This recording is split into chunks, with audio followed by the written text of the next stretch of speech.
Yo, what is going on, guys? Bobby here, and today we got some update content. Now, I don't normally do this for you guys, but I was thinking, what is the best content I, as a very smart, knowledgeable, and no-life Brawl Stars player, can give you guys? And that is what you should buy and what you shouldn't buy in this coming update. So let's get into it. We're going to be covering a bunch of things, but let's just get the simple stuff out of the way. Obviously, buy the Brawl Pass if you can. If you're buying the normal Brawl Pass, you're getting about 18 times value for the money you're spending. If you're buying the special one, I forgot what it's called, you get about 20 times value. There is nothing ever in Brawl Stars that gives you more value than a Brawl Pass. So if you can get a Brawl Pass, always make sure you get one. Now, let's talk about the Pizza Planet event. So there are two different ways that you guys can get pizza. One way to get it is just by playing the game and getting it as a reward. And another way is you get it for free every single day in your shop, plus the one daily freebie in the Pizza Planet shop. Now, there are 6 days of free pizza. You start off with 5 and you get 10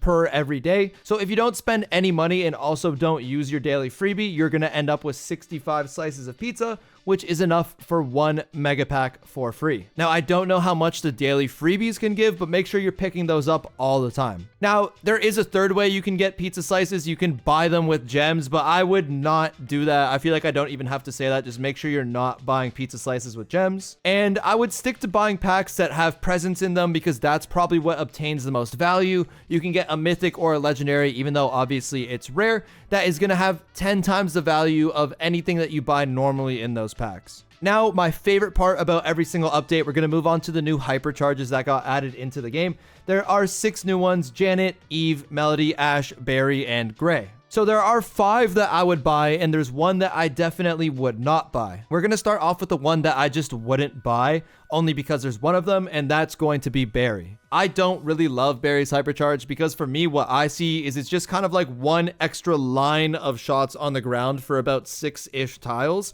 which don't really add anything to the game. I mean, because you use a hypercharge, your shots are going to do more damage and you're going to heal for a little bit more. But in terms of the actual hypercharge itself, it adds literally nothing. The same way you can't put 2 Barry shots on top of each other and have it do double the damage like you could with the Barley shot, for example. It's the exact same thing with the hypercharge. So it literally adds nothing. It just takes up a little bit more room, and I honestly don't like it whatsoever. So now that we got the one hypercharge I would definitely not buy out of the way, here are the 5 in order that I would get. Starting off with number 1, Eve. Now, Eve before this update was a very underwhelming brawler. She didn't do much damage, she wasn't very fun to play, and she didn't have a hypercharge. Obviously, now she does, and honestly, it's pretty insane. You can spawn an additional 6 hatchlings for a total of 9, or if you're using the Mythic Gear quadruplets, you can even get 10 total hatchlings with just 1 super. Now, you guys might think this isn't that strong, but if you're facing a brawler, let's say Melody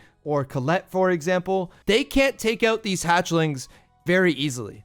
Melody has to use 2 shots, Colette has to use 1, but for a Colette or a Melody or a Brock or whatever single fire brawler to use a singular ammo for a singular hatchling, like, that is not a good trade-off for the brawler, and you're just going to overwhelm them with so many hatchlings. This is going to make Eve a much better control brawler, and I can definitely see her coming back into the meta, because now she can compete with other water brawlers like RT, Angelo, or Shade. Coming in at number 2, we have Janet, and I love Janet's hypercharge because it's just so easy to control, and her super just got a buff, so now it's like a buffed Janet super that does more damage because you're using a hypercharge.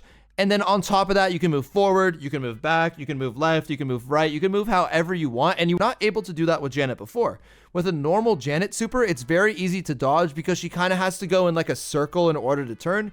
Now you can just stop, move backwards, like literally do whatever you want. I honestly see this as a big buff to Janet, because Janet's not so bad when she's on the ground, but it's just like her super is kind of useless because every time you're in the air, it's pretty difficult to hit more than 1 or 2 shots. Now it's not going to be at all. Coming in at number 3, we have Melody's hypercharge, and this is just ridiculous, honestly. Like, Melody before this was in conversation for the best heist brawler, along with like kind of Chuck, but Chuck fell off, or like Colt, or brawlers like Colette or Crow that do high damage. But now it's just not even close. Melody is a heist machine now. With this hypercharge that gives you 3 additional notes on top of the 3 notes that you already have, you can just melt a safe like it's nothing. There's no brawler in the game that can compete with the amount of damage that Melody can do if left alone on a safe now, and there's just not too much more to say. Melody is easily going to be the best heist brawler in the game. Coming in at number 4, we have Graze. Now, Graze I actually thought was going to be the worst hypercharge when I watched the Brawl Talk. And I was like, okay, maybe it can only be good for Hot Zone in those comps where you have a teleport in the spawn and it kind of like teleports you into the zone. And now you can have an additional like 1k shield. I thought that would be pretty useful. But then when I was playing around in the dev build, I realized you can have 2 different teleports on the ground at once, which is very insane. Now, I don't know if you guys remember, but way back when, you can bring your entire team with you when you gray teleported, which was broken. Now, obviously, it's nowhere near that, but it's closer to like kind of the middle ground between broken gray and current gray now that you can have 2 different teleports on the ground. Especially if you're using Gray Star Power New Perspective, which heals everybody that uses the teleport for 1,300. You have everyone teleporting around on 2 different teleports. Some of them are healing for 1,300. Some other people are healing for 1,300 plus the 1,000 shield for the hypercharge on top of that. So there's just going to be a lot going on. And I honestly kind of think this is going to be very useful now. Having 2 teleports on the ground is very, very underrated. Trust me. And coming in at number 5, and honestly, I know it doesn't look crazy, and I feel like putting it this low at 5 is crazy, but just imagine Ashe like a Surge. When Surge is level 1, he's useless. When Surge is level 4, he's insane. It's the same thing with Ashe. When Ashe has 0 rage, he's not a good brawler. When Ashe has full rage, he is one of the best brawlers in the game. Trust me on that. Now, I know this has nothing to do with the video, but if you're playing Ashe, make sure you play Ashe on a map with grass. But essentially, how the hypercharge works is it gives you 6 extra rats. So before, you would spawn 6 rats, and they were kind of easy to take out. Maybe 1 or 2 would hit. Now you're spawning 12 rats, and that's just impossible for single fire brawlers to take out. Imagine you're playing Piper, or Colette, or Gray, or Melody. You just physically cannot take out 12 rats before they hit you because you just don't have that ammo. And if those rats are hitting you, Ashe is getting rage, and then it's game over because Ashe with full rage is one of the best brawlers in the game, just like a level 4 Surge. Just pro tip, remember to throw the rats on brawlers that have single fire ammo, like Colette or Melody. If you throw it on a Nita or a Sandy, for example, they can take out all the rats with just 1 shot. Remember, Barry is the only hypercharge that I do not recommend buying. Now, there are balance changes. I'm not going to show you guys everything because I'm going to talk about the meta in a video a little bit later on, but we're going to talk about some brawlers that got upgraded and I think are very important to level up. Starting off with Lou. I thought Lou was already about B or A tier, but now the reload speed got buffed. You guys know Lou has one of the best hypercharges in the game, so they're just making Lou even better, and I honestly really like where Lou is right now. Griff as well. They're increasing Griff's super damage from 660 to 720, and that's honestly a very big difference because you're usually hitting more than 1 card at once. And remember, Griff does not have a hypercharge at this moment, so he's probably a little bit or a lot worse than he's going to be once he gets that hypercharge. I think it's a really good time to upgrade Griff before he gets that hypercharge so you have him fully maxed out for when it does come out, because if it is broken, he could be one of the best brawlers in the game, and it's always good to be ready for that. And then next, we have Nani, but this is specifically for the hypercharge. If you don't have Nani upgraded, then you probably don't have to because it's only the hypercharge that got a buff. But if you do have Nani upgraded, but you didn't buy the hypercharge because it wasn't good, now the damage is increased by 10% and the movement speed is increased by 10%. So the hypercharge is definitely worth buying. Now, again, there were tons of nerfs as well. I'm not going to be talking about all the nerfs because it's going to be for a later video,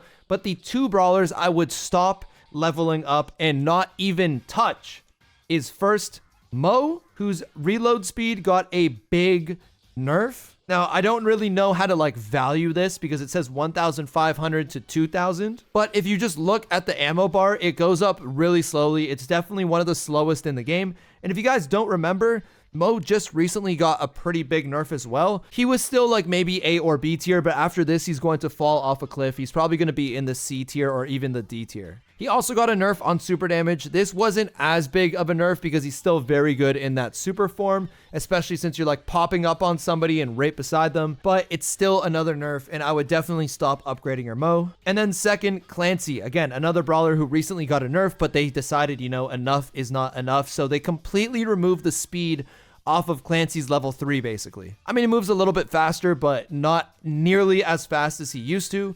And before, kind of like Surge, when Surge was level 4, he's like unstoppable.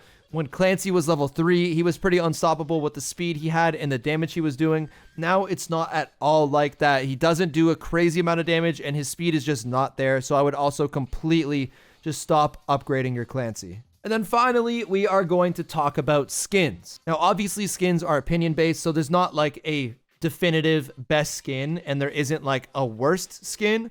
But I can talk about the history of some skins and give you guys some insight on what pro players and very high level players think are cool skins and what you should get if you want to look cool in front of the best players. So the 2 skins we're going to start off with are Sugar Bomb Dynamite and Reindeer Nita.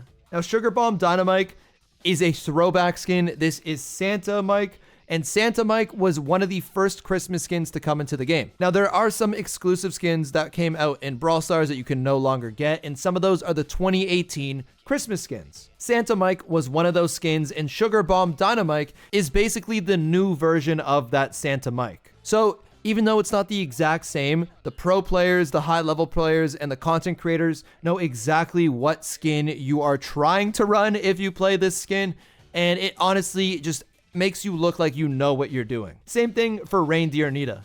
Reindeer Nita is the new, I don't want to say new and improved, but new version of Red Nose Nita, which also came out exclusively in 2018. If you're running either 2 of these skins, players are just going to think that you know ball, you know what to do, and you know what to buy with your gems. As for the Toy Story skins, I think it's really important if you have the ability to be able to get as many of these partnership skins as you can. I personally bought all the SpongeBob skins. I don't buy all the skins in the game. I'm not one of those people who collect everything, but to be able to have like SpongeBob skins and Toy Story skins are insane. Jessie just looks absolutely insane, and it's, I guess, a bonus that Paula likes it too. Woody Colt, I mean, if you watch Toy Story, you need to get Woody Colt. Woody Colt is just beautiful. Bo Peep BB, they did an amazing job on this. And honestly, this is my favorite skin in the entire update, but it's going to be Surge Lightyear. I know a lot of people are like kind of clowning on it, but he basically has like a lightsaber kind of. He looks insane, and I honestly think it's the best Surge skin now. Now, there are some other skin collections, such as the toy skins. I like the toy skins, specifically Pop Penny and Cuddly Kit. There are the Star Force skins. All the Kenji skins in the Star Force collection are absolutely amazing. I like Star Horse Barry and Extraterrestrial Eve as well. Good random skins. I'm honestly not a big fan of any of the good random skins. I think there are better skins for all of these brawlers that already exist. But Bye Bye Buzz and Wood Driver Stu honestly aren't so bad. And then there are other skins. Most of these I'm not really a big fan of. Cupid Bow is okay. Jade Agent Colt seems too similar to other skins. Romantic Dynamite is okay. World Finals Leon, I really don't like this. Honestly, Supercell or whoever, if you're watching this, and I'm not meaning this to be rude or like toxic or anything, but you need to put more effort into your world skins because it looks like you always just put minimal effort and are just like, this is the world skin, and that's not fair. Maverick Crow is honestly pretty cool. Mavericks are sick. Robo Penny is all right. Galactic Gale is decent at best. Jungle Gene, I mean, he's literally just a Monkey Gene. I guess I'll buy, we're going to call him Monkey Gene. I'm going to buy Monkey Gene because he, he's a Monkey Gene, but like, I don't know, not the greatest skin. So that's going to be it for my video for what you guys should buy in this upcoming update. I hope you guys enjoyed this format of video because I've been thinking for a long time of how I can help contribute and make things easier for you guys during update time. And I honestly think this could help a lot. So let me know in the comment section below, but that's going to be it for me today, and I'll catch you guys later. Peace.